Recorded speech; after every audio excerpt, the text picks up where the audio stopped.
Sabiti ewedde ng'ennaku z'omwezi 26 omwezi ogwokubiri omwaka guno akakiiko k'ebyokulonda katandika okusunsula ababeegwanyiza ekifo kya Kawempe North mu Paalamenti ekyalimu omugenzi Muhammad Ssegirinya. Wabula mu kusunsula kuno waliwo vaawo mpitewo wakati w'ab'ebyokwerinda b'ekitongole ekimanyiddwa nga JAT ssaako n'akwatidde ekibiina kya Nuupu Bendera Luyimbazi Elias Nalukora.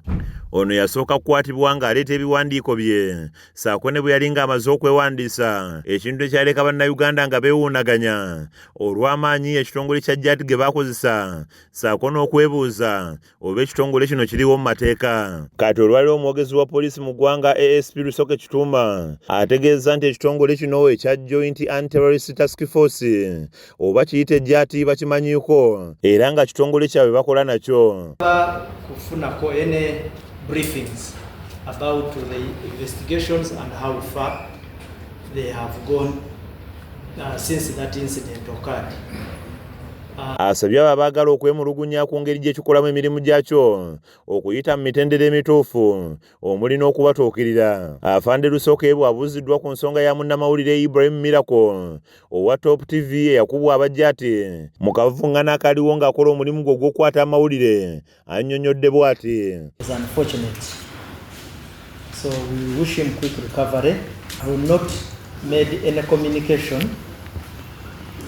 or been privy to any information in respect to this, because if I'm to confirm an investigation, I must be told that it is there.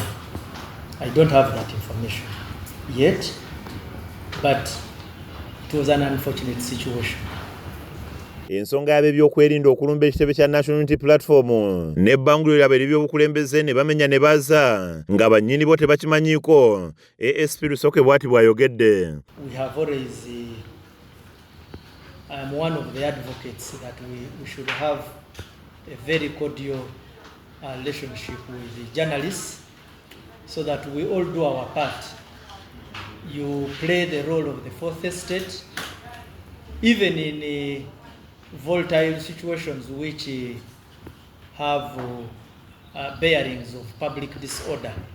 Kinajjukirwa nti ekitebe kya National Unity Platform n'ebbanguliro ly'ekibiina ky'obukulembeze erisangibwa e Kamwokya byalumbibwa b'ebyokwerinda ng'ennaku z'omwezi 21 omwezi oguwedde era nga woofiisi zaabwe zaamenyebwa ng'okusinziira ku bannakibiina kya Nuupu ebintu omwali ebyuma bikalimagezi ssente enkalu wamu n'ebirala byatwalibwa. Kibiina ekiwandiike era tutambulira ku mateeka. Poliisi oba ne military bwe bajja wano oba ekavule ne bagamba nti twagala kunoonyereza kola search tituyinza kubagaana.